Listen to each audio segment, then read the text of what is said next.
നമുക്കിപ്പോൾ ചെയ്യാവുന്നത് ലേബർ ഓഫീസറൊക്കെ ഇവിടെയുണ്ട്, joint labour കമ്മീഷണറും ഉണ്ട്.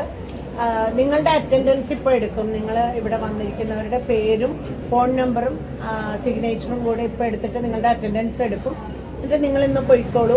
എന്നിട്ട് നാളെ ഇവിടെ നിയറസ്റ്റ് ആയിട്ടുള്ള ആരെങ്കിലും ഉണ്ടെങ്കിൽ വന്നു എന്നുള്ളത് കാണിക്കാനായിട്ട് നമുക്കൊന്ന് സിഗ്നേച്ചർ എടുക്കാം. ദൂരെയുള്ളവർ ആരും വരണ്ട. നമുക്ക് 10th നമ്മൾ മീറ്റിംഗ് ഷെഡ്യൂൾ ചെയ്തിരിക്കുന്നത്.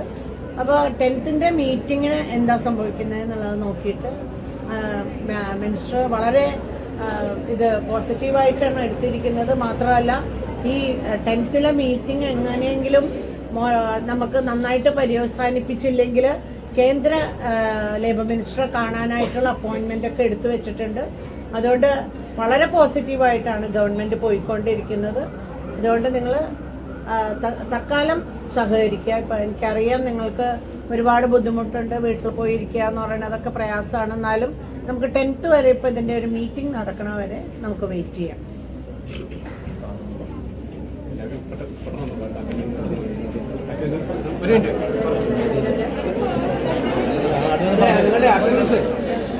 നമ്മുടെ അസിസ്റ്റന്റ് ലേബർ ഓഫീസർമാർ ഇവിടെ വന്നിട്ടുണ്ട്. അപ്പോൾ അവർ അറ്റൻഡൻസ് ഷീറ്റൊക്കെ ഞങ്ങളിപ്പോൾ തയ്യാറാക്കിയിട്ടുണ്ട്. അപ്പോൾ നിങ്ങൾ പല ബാച്ചായിട്ട് നിന്നാൽ മതി.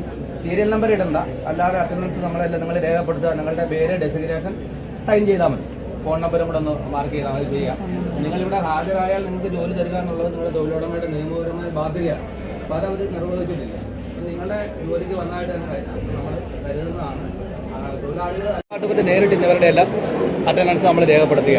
അപ്പോൾ ഇന്ന് ഹാജരായ എല്ലാ ജീവനക്കാരും ജോലിക്ക് വന്നതായിട്ട് തന്നെ നമ്മൾ പരിഗണിക്കും. കാരണം തൊഴിലാളി ജോലിക്ക് ഹാജരായാൽ ജോലി കൊടുക്കുക എന്നുള്ളത് എംപ്ലോയറുടെ ബാധ്യതയാണ്. തൊഴിലാളിയുടെ അല്ലാത്ത കുറ്റം കൊണ്ടാണ് ഇപ്പോൾ അവർക്ക് ജോലിക്ക് നിഷേധിക്കപ്പെട്ടിരിക്കുന്നത്. അതുകൊണ്ട് തന്നെ നമ്മൾ നേരിട്ട് അറ്റൻഡൻസ് എടുക്കുന്നു. തുടർന്നുള്ള ദിവസങ്ങളിലും ഞങ്ങളുടെ ലേബർ ഡിപ്പാർട്ട്മെൻറ്റ് ഇവിടെ വന്ന് ഇവരുടെ രാവിലെ 9 മണിക്ക് എത്തി ഇവരുടെ അറ്റൻഡൻസ് നമ്മൾ രേഖപ്പെടുത്തി ഇവരെല്ലാം ജോലിയിൽ പ്രവേശനമുള്ളതായിട്ട് തന്നെ നമ്മൾ കണക്കാക്കുന്നു. ഇന്ന് കമ്പനിയുടെ ആരെങ്കിലും ആയിട്ട് നമുക്ക് സംസാരിക്കാൻ പറ്റില്ല. ഇന്ന് അവരാരും ഫോണൊന്നും എന്നാൽ വിളിച്ചിട്ട് ആ ലീഗൽ അഡ്വൈസറെയാണ് കോൺടാക്ട് ചെയ്യുന്നത്. ഫോണൊന്നും എടുക്കുന്നില്ല. അവർ മെയിലൊന്നും അവർ ഇത് നിലവിൽ റെസ്പോണ്ട് ചെയ്തിട്ടില്ല. നിരന്തരമായിട്ട് ഈ നമ്മുടെ HR വൈസ് പ്രസിഡന്റ് HR-നെയൊക്കെ നമ്മൾ എല്ലാ ദിവസവും നമ്മൾ വിളിക്കുന്നുണ്ട്. പക്ഷേ ഒരു റെസ്പോൺസും ഇല്ല. പിന്നെ ഇവിടെ ഒരു അഡ്മിൻ ഉണ്ടായിരുന്നു, അഡ്മിൻ മാനേജർ. അയാളെ വിളിച്ചിട്ടുണ്ടായിരുന്നു. അങ്ങനെ ഫോൺ എടുക്കുന്നില്ല. ഒരു മെസ്സേജ് രാവിലെ എനിക്ക് കിട്ടി, that team will address you എന്നും പറഞ്ഞിട്ട് ഒരു അഡ്രസ്. HR-ആണ്, ആ സെക്ഷനാണ് അത് ഡീൽ ചെയ്യണമെന്നാണ് അയാൾ പറയുന്നത്. അതുകൊണ്ട് അവർ കൃത്യത്തിന് ഒരു മറുപടി തരുമെന്നും പറഞ്ഞാൽ അദ്ദേഹം ഇതിനകത്തുനിന്ന് പിന്മാറിയാണുണ്ടായത്.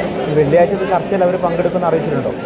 വെള്ളിയാഴ്ചത്തെ കാര്യത്തിൽ നമ്മൾ കൺഫർമേഷൻ ഇതുവരെ കിട്ടിയിട്ടില്ല. നമ്മൾ മിനിസ്റ്റർ അവർ പറഞ്ഞതനുസരിച്ചിട്ടാണ് 10ാം തീയതിയോ അതിന് ശേഷമുള്ള ഏത് തീയതിയിൽ അവർ വരാമെന്ന് നമ്മളെ അറിയിച്ചതിൻ്റെ പ്രകാരമാണ് നമ്മൾ ഒട്ടും താമസിയാതെ മിനിസ്റ്റർ അപ്പം തന്നെ 10ാം തീയതി തന്നെ നമ്മൾ ഡേറ്റ് ഫിക്സ് ചെയ്ത് അവർക്ക് നമ്മൾ മെയിൽ കൊടുത്തിരിക്കുന്നത്. അതിനുശേഷം വിവരങ്ങളും ഇല്ല, ഇപ്പോൾ റെസ്പോൺസ് ഒന്നും വന്നിട്ടില്ല. അതിനുശേഷം അവർ പറഞ്ഞു ഇന്നത്തെ ഇന്റേണൽ മീറ്റിംഗ് കഴിഞ്ഞിട്ട് ഞാൻ തിരിച്ച് കോൺടാക്ട് ചെയ്യാമെന്ന് പറഞ്ഞിട്ട് VP HR നമ്മളോട് പറഞ്ഞിരുന്നു. പക്ഷേ അവർ പിന്നീട് നമ്മൾ ഇതുവരെ വിളിക്കാനായിട്ട് ഒരു സെൻറ്റൻസ് കാണിച്ചിട്ടില്ല.